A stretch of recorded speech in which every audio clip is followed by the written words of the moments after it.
Hello, BookTube. I have some mail for you today on a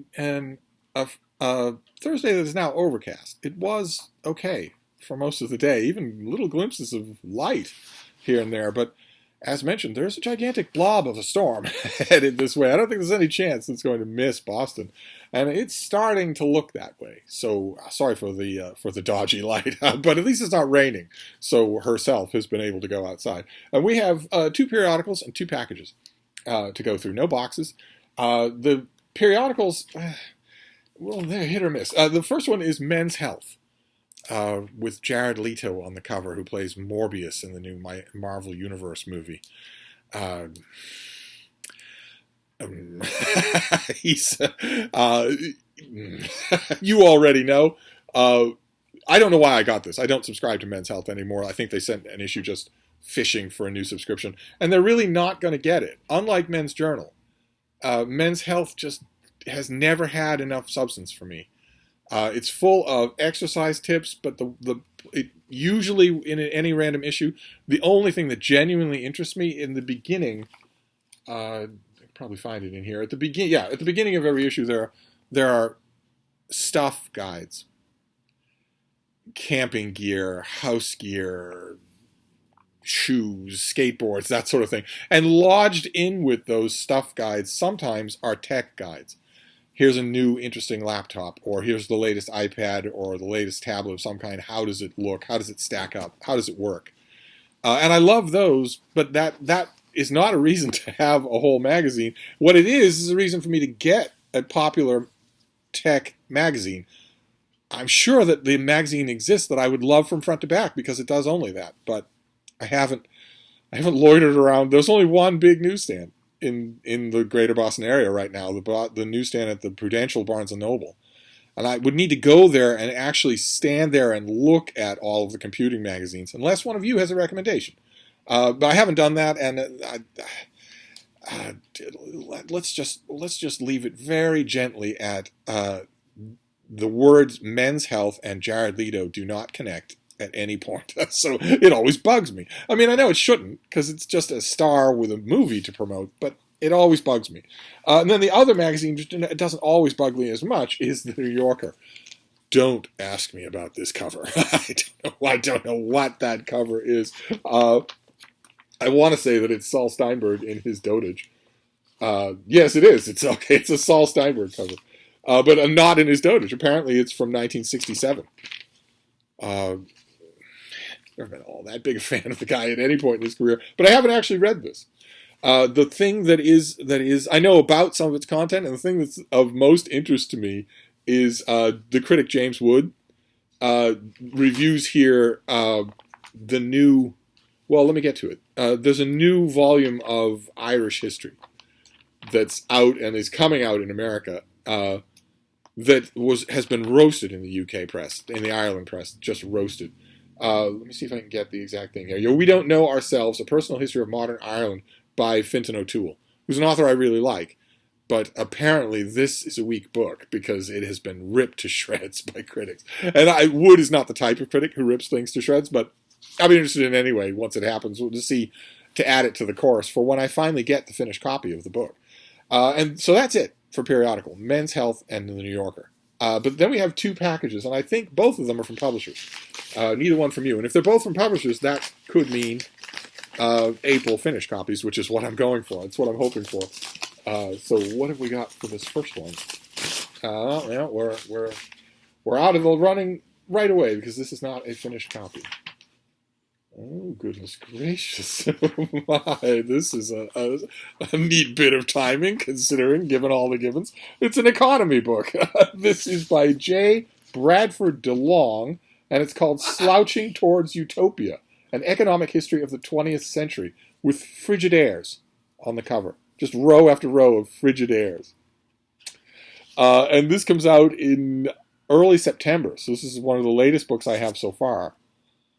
Let's see. The pub sheet for the book starts off with Dear Media Colleague. I guess reviewers just don't rate anymore. How is it that, since 1870, economic equality has not only persisted, but accelerated?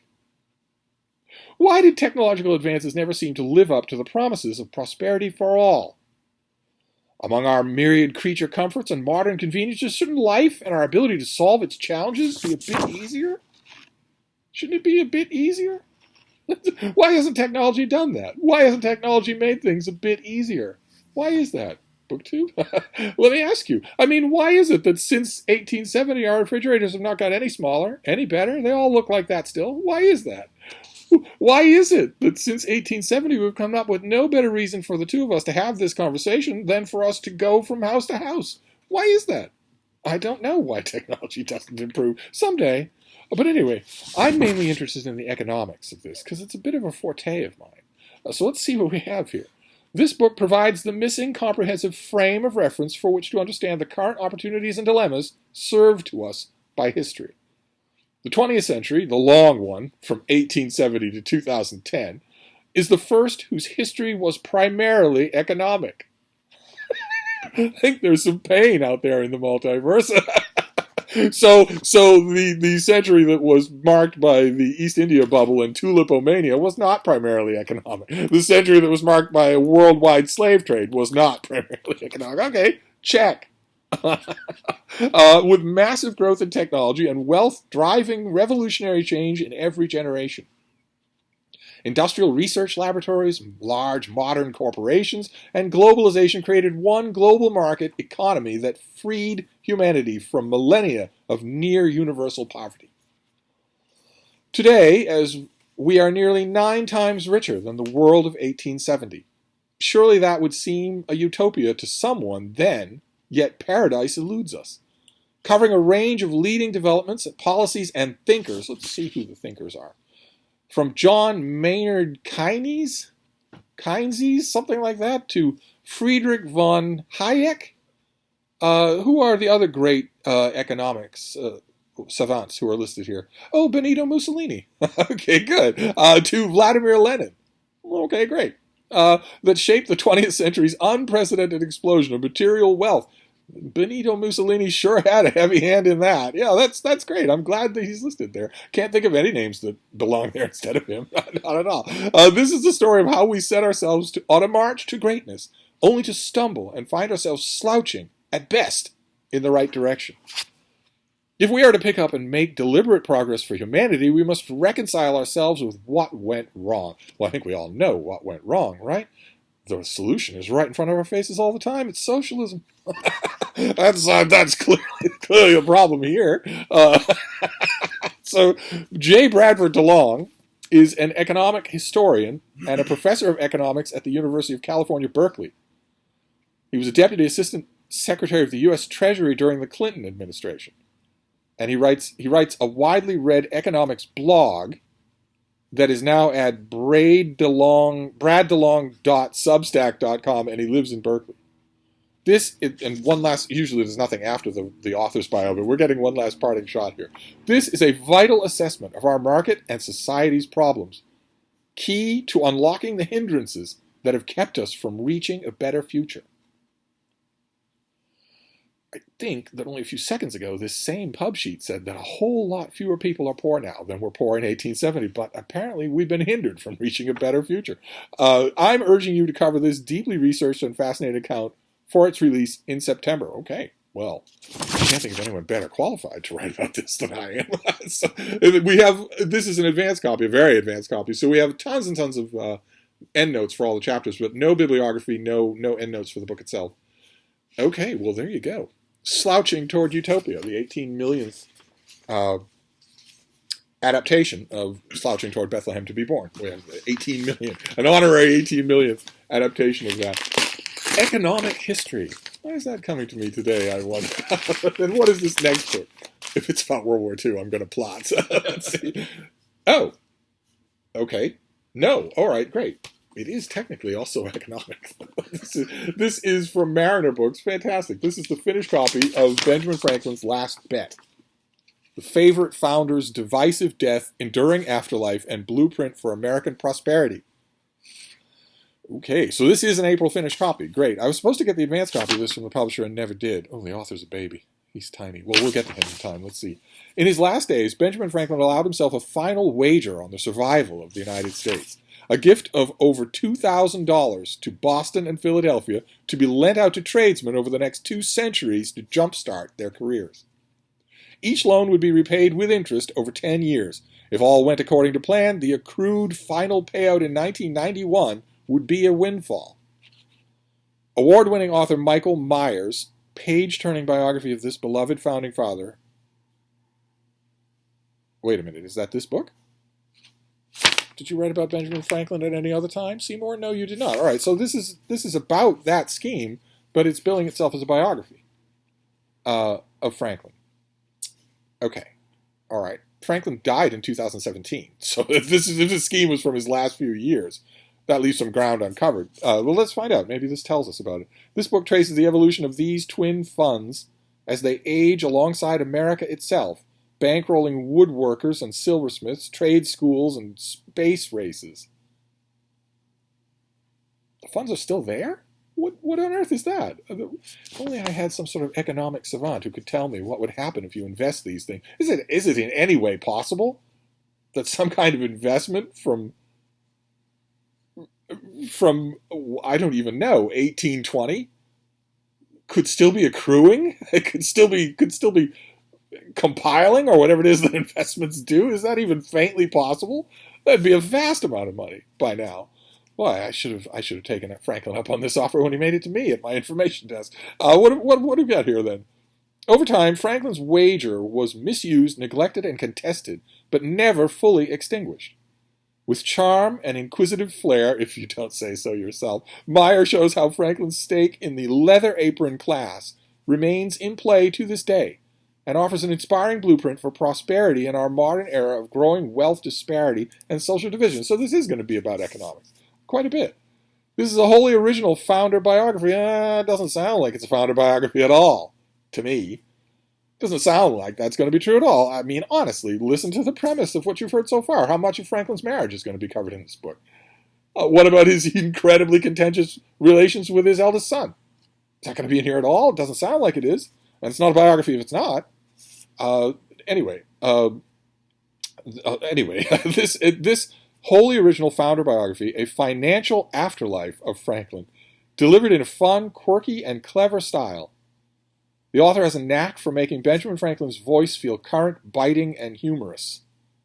This book teems with information about the founder's death and legacy that even the most knowledgeable Franklin fans might not know. Boston's most famous son.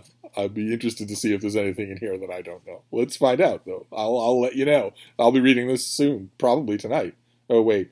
I don't think I'm going to be in any shape to read tonight, but this weekend. I will read this weekend. Let's see here. Meyer's book will appeal to all history buffs and readers interested in the Founding Fathers, the birth of the Constitution, money, and financial law. All right, let's find out who he is when he's at home. He's a baby. He's very young. He was among the first Peace Corps volunteers sent to China. The setting of his 3 award-winning books and an eventual, if unlikely, conduit to Benjamin Franklin. Oh, so he's written lots of other books, mostly set in China, where he did Peace Corps volunteer work. His stories have appeared in many outlets, including the New York Times, the Wall Street Journal, Smithsonian, and on This American Life. He's a Guggenheim Fellow and a Whitting Award winner. And he's also received fellowships from NEH, the Cullman Center, McDowell, and the University of Oxford's Center for Life Writing. Good Lord. Some of those are big purses. That's fantastic. That means that a whole bunch of people who are in a position to give him money instead of just a pat on the back have approved of what they saw. Let's see here. He is the professor of English at the University of Pittsburgh, where he teaches nonfiction writing and lives in Mr. Rogers' neighborhood. That's Franklin. He's spinning in his grave. I hope that's not what it is. That would be bad news for this guy. No, that's the washing machine. A number of you have said that sounds like it needs to be looked at. I agree, but I'm terrified of it, so I'm not looking at it. And he is currently a Fulbright scholar in Taiwan. So there's no scholarship this guy hasn't won. Okay, great. That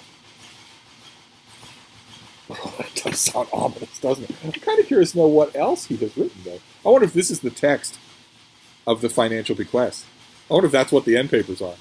Wouldn't that be interesting? So he wrote The Last Days of Old Beijing, In Manchuria, and The Road to Sleeping Dragon. So all of his other books have been on China. I'm kind of interested to know what that tenuous road of connection is between Taiwan in the present day and Benjamin Franklin. Kind of curious to know that. But uh, although I had a good deal of high-spirited fun with the pub sheet, I'm always up for a Ben Franklin book. Always. And I've reviewed quite a few of them. Maybe this one. This one is unfortunately getting to me too late for any venue other than Open Letters. But there's always Open Letters. Okay, so there you go. Okay, well, that wasn't bad. That is our mail. The only thing I'm worried about, aside from the fact that I don't know if you can hear me over the galloping of the Headless Horseman over there, is the lighting. I don't know if I should have turned the ceiling light on for this whole thing, but you don't come here for the technicalities. So we have Benjamin Franklin's Last Bet, where he leaves a financial legacy to various, what we would now call blue-collar, what he would call leather apron concerns, and apparently that legacy was not exhausted in 10 years? Or 20 years? Or 100 years? I don't know how that happens. I will ask the appropriate savant how that's possible. And then we have Slouching Towards Utopia, an economic history of the 20th century. Perfect book for me to review. Just perfect. So there's the mail for today. 2 books all about money. I tell you, sometimes the gods are funny. But I'm going to wrap this up for now, but I will be back. Thank you, BookTube.